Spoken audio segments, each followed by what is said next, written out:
Hello friends, आज हम पढ़ेंगे crystalline solids and amorphous solids के बारे में, जो चैप्टर नंबर 1 सॉलिड स्टेट का है। तो स्टार्ट करते हैं।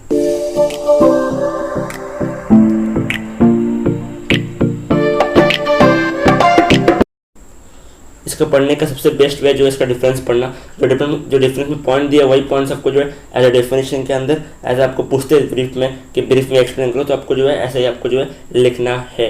ठीक है, जैसे कि क्रिस्टलाइन सॉलिड्स के बारे में पूछते हैं तो आपको जो है ऐसे पॉइंट पूरा जो पॉइंट जो है इसकी पॉइंट्स आपको लिख देना है। ठीक है, तो फर्स्ट पॉइंट जो है वो नेचर पर डिपेंड करता है। नेचर की प्रॉपर्टी आपको जो है 3 कॉलम तैयार करने के, और इसमें आपको लिखना है फर्स्ट नेचर प्रॉपर्टी। नेचर मतलब अभी इसका नेचर कैसा है, तो क्रिस्टलाइन सॉलिड्स का होता है उसको कहते हैं हम ट्रू सॉलिड भी कहते हैं। ट्रू सॉलिड मतलब वो होते हैं जिनका डेफिनेट मेल्टिंग पॉइंट होता है, डेफिनेट अरेंजमेंट होता है, उनको कहते हैं हम ट्रू सॉलिड्स। तो जो है वो क्रिस्टलाइन सॉलिड्स है। और एमरफस को हम कहते हैं सूडो सॉलिड्स, और उनको सुपर कूल्ड लिक्विड भी कहते हैं हम। ठीक है, सूडो सॉलिड मतलब ऐसे जो टेम्परेचर वेरी करने से जो है वो अपना जो है लिक्विड के फॉर्म में चेंज हो जाए, उनको कहते हैं हम सूडो सॉलिड्स। ठीक है, अब आते हैं सेकंड प्रॉपर्टी पे, दैट इज और एनिसोट्रॉपी। एनिसोट्रॉपी बहुत इंपॉर्टेंट है, लोग बहुत यहाँ कंफ्यूज हो जाते हैं। एनिसोट्रॉपी में जो अभी जैसे कि आपको लगता है कि क्रिस्टलाइन सॉलिड मतलब क्या होगा, क्रिस्टलाइन मतलब आइसोट्रॉपिक होगा, बट गलत है। जो क्रिस्टलाइन होगा वो अनआइसोट्रॉपिक होगा, और जो एमरफस होगा वो आइसोट्रॉपिक होगा। ये होता क्या है, ठीक है, लोगों को पता ही नहीं होता है। समझिए कि ऐसे 1 मार्क के लिए पूछ लेते हैं कि अनआइसोट्रॉपिक नेचर होता क्या है। तो अनआइसोट्रॉपिक मतलब ये होता है कि जब आप उस चीज़ को, समझिए कि आपको एक जो सॉलिड है उसको आप कट करोगे, तो समझिए कि कोई डायरेक्शन में कट किया तो उस डायरेक्शन में जो है फिजिकल प्रॉपर्टी डिफरेंट होगी। डिफरेंट डायरेक्शन के अंदर डिफरेंट फिजिकल प्रॉपर्टी आपको शो करेगा। ये कहता है हम अनआइसोट्रॉपिक नेचर। ठीक है, डिफरेंट डायरेक्शन में कट करोगे तो डिफरेंट फिजिकल प्रॉपर्टी मिलती है अनआइसोट्रॉपिक में। आइसोट्रॉपिक में डिफरेंट डायरेक्शन के अंदर कट करोगे या जाओगे उसके अंदर भी तो आपको जो है सेम फिजिकल प्रॉपर्टी मिलेगी। ये कहता है हमें आइसोट्रॉपिक। डिफरेंट डायरेक्शन में जाओगे डिफरेंट फिजिकल प्रॉपर्टी मिलेगी तो आपको कहेंगे उसको अनआइसोट्रॉपिक, जो हमारा क्रिस्टलाइन है। एग्जांपल यहाँ पे देखिए, जैसे कि एग्जांपल लीजिए कि जो रेड ग्रीन जो इसमें कि ऐसे एग्जांपल लीजिए कि एनोड का क्या बोल रहा हूँ, अनायन और कटायन, जैसे कि ऐसे ऐसे अरेंजमेंट बनाया। ठीक है, जैसे कि आपने दिखाया ऐसे जब हॉरिजॉन्टल जाओगे तो आपको एक ऐसे दिखेगा फिजिकल प्रॉपर्टी, इसमें जो है रेड ग्रीन ऐसा आ रहे हैं। ठीक है, वेर एज जो हमारे अलग डायरेक्शन, जैसे मैंने ये एज एक स्लोप पे मैंने एक क्या बोलते हैं एक डायरेक्शन लिया मैंने, तो देख सकते हो आप जो है यहाँ पे हमें जो है ऑरेंज दिख रहा है, ग्रीन दिख रहा है, जो फिजिकल प्रॉपर्टी डिफरेंट है। ऐसे हम जो है आपको ये डायग्राम ऐसा फिगर बना सकते हो आपको ऐसा याद करने के लिए।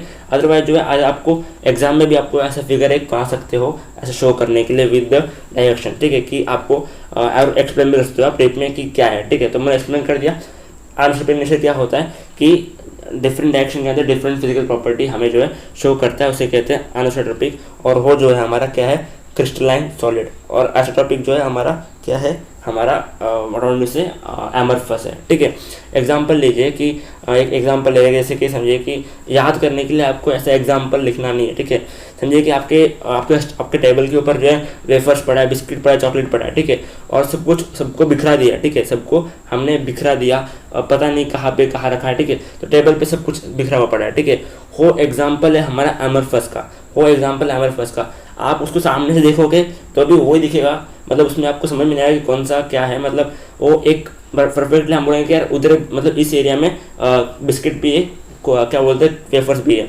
बट आप क्या बोलते हैं बिस्किट को अलग से रख दोगे टेबल के ऊपर और जो चॉकलेट्स को अलग रख दोगे, तो आप जब उस डायरेक्शन देखोगे, एक डायरेक्शन से बोलोगे यहाँ बिस्किट है, यहाँ पे चॉकलेट है, तो ऐसा जो है वो क्रिस्टलाइन स्ट्रक्चर का अरेंजमेंट है। वेरा जो एमरफस जैसे कि पूरा बिखरा के रख दिया सब कुछ, तो आप बोलोगे कि ये सब जो है चॉकलेट है, यहाँ देखोगे चॉकलेट और बिस्किट दिखेंगे, तो वो जो है एक जम्बल टाइप का स्ट्रक्चर होगा। तो वो जो है हमारा एमरफस है, जिसके अंदर जो है डायरेक्शन जो है फिजिकल प्रॉपर्टी सेम रहेगी। वेर एज चॉकलेट का अलग से सेक्शन बना दिया टेबल के ऊपर, वेफर्स का अलग बना दिया, तो वो जो है हमारा एक एमरफस टाइप का स्ट्रक्चर बनेगा। Not amorphous, sorry, crystalline solid का स्ट्रक्चर बनेगा। ठीक है, फिर आता है हमारा शेप के ऊपर। ठीक है, शेप इंपॉर्टेंट है। ठीक है, शेप में क्या कहता है, शेप जो होगा हमारा क्रिस्टलाइन का वो एक रेगुलर और ज्योमेट्रिक शेप होगा। ठीक है, रेगुलर तो होगा। ठीक है, और वेरस एमरफस का इर्रेगुलर शेप होता है। ठीक है, ये तो क्लियर हो गया। ठीक है, मेल्टिंग पॉइंट जो होता है क्रिस्टलाइन सॉलिड्स का, वो एक पर्टिकुलर पॉइंट होता है, एक पर्टिकुलर जो है मतलब क्या बोल सकते हैं हम, एक पर्टिकुलर शार्प टेम्परेचर पे होता है। जैसे कि एग्जांपल लीजिए कि ऐसे एग्जांपल लेते हैं कि 150 डिग्री सेल्सियस पे ये मेल्टिंग पॉइंट इसका होगा, तो वो जो है वो एक रेंज में नहीं होता, एक पर्टिकुलर शार्प पॉइंट पे ही उसका मेल्टिंग पॉइंट होता है। वेराज जो हमारा जो एमरफस है उसके अंदर मेल्टिंग पॉइंट जो है वो जो है एक रेंज में होता है। इसके एग्जांपल ले लीजिए, हमारा इधर ले रहे 130 से लेके 170 डिग्री सेल्सियस का, मतलब उस टेम्परेचर के रेंज के अंदर जो है वो मेल्ट होगा, तो इसका मेल्टिंग पॉइंट भी फिक्स नहीं है, ठीक है। फिर आता है क्लीवेज प्रॉपर्टी, ठीक है। ये जो सब जो डिफरेंस जो है हमारे एनसीईआरटी में दिए है, ठीक है। मैं वही एनसीईआरटी का लिख रहा हूँ, बट मैं आपको एक सिंपल वे में एक्सप्लेन करने का ट्राई कर रहा हूँ, ठीक है। एनसीईआरटी में बहुत अच्छे से लिखा है, जो डिफरेंस लिखा है, वो जो थ्योरी लिखी आ गया, ठीक है, मैंने कभी नहीं पढ़ी, ठीक है, मैंने उसको कभी रीड नहीं किया, ठीक है। मैंने जब फर्स्ट टाइम जब चैप्टर पढ़ा था उसको मैंने रीड किया था, बट वो बहुत बोरिंग था। बट जो डिफरेंस था वो डिफरेंस बहुत सिंपल क्लियर भाषा में लिखा गया था, तो मैंने वही पढ़ा और वही एक इम्पॉर्टेंट है और वही जो है उसका बेस है, ठीक है। और इन्हें कह रहा है कि क्लीवेज प्रॉपर्टी मतलब क्या, जब कट करेंगे तो क्या दिखेगा, ठीक है। उसको आप जब एक शार्प टूल से या नाइफ से कट करोगे तो आपको जो एक रेगुलर सरफेस दिखेगी या स्मूथ सरफेस आपको मिलेगी। वेराज जो हम एमरफस को कट करेंगे एक शार्प टूल से, तो उसमें जो है हमको एक इरेगुलर सरफेस जो है हमें मिलेगी, ठीक है, जब कट करने के बाद। तो बहुत सिंपल है, वो खुद ही इरेगुलर और कट करोगे तो भी इरेगुलर मिलने वाला है। वेराज जो हमारा क्रिस्टलाइन जो है वो खुद शेप ही रेगुलर और ज्योमेट्रिक शेप है, जब उसको कट करोगे तब भी आपको जो है एक स्मूथ और रेगुलर सरफेस मिलेगा है, ठीक है। क्लियर हो गया। अब चलते हैं हम next, that is our example. Example important है, ठीक है। देखिए क्रिस्टलाइन के अंदर जो है हमारा एग्जाम्पल जैसे कि क्वार्ट्ज ले लीजिए, ठीक है, NaCl ले लीजिए, ठीक है। तो आप ना क्वार्ट्ज यूज़ करते हैं घड़ी के अंदर, ठीक है, तो वही क्वार्ट्ज है, ठीक है। और फिर हमारा आता है एमरफस, फिर वो क्वार्ट्ज मतलब क्वार्ट्ज ग्लास जो है एमरफस में आता है क्वार्ट्ज ग्लास। क्वार्ट्ज जो आता है वो हमारा क्रिस्टलाइन में आता है, वेराज जो एमरफस होता है वो क्वार्ट्ज ग्लास में आता है, ठीक है। और फिर आता है फिर ग्लास, सिंपल ग्लास आता है, फिर rubber plastic like that thing जो होते हैं वो एमरफस में आते हैं। वेराज जो क्रिस्टलाइन के अंदर सिर्फ क्वार्ट्ज आता है और NaCl आता है, ठीक है। क्वार्ट्ज क्रिस्टलाइन में आता है, क्वार्ट्ज ग्लास जो आता है वो एमरफस में आता है, ठीक है। देन हमारा आता है ऑर्डर ऑफ अरेंजमेंट, ठीक है। ऑर्डर ऑफ अरेंजमेंट जो होता है क्रिस्टलाइन के अंदर जो है लॉन्ग रेंज होता है, ठीक है। जो मॉलिक्यूल्स जो होते हैं वो जो है एज ए लॉन्ग रेंज में होते हैं, ठीक है, शॉर्ट रेंज में नहीं होते। वेराज जो एमरफस होते हैं वो जो है एक शॉर्ट रेंज में जो है लगे होते हैं, ठीक है। तो यही यहाँ एक्सप्लेन कर रहा हूँ, ठीक है।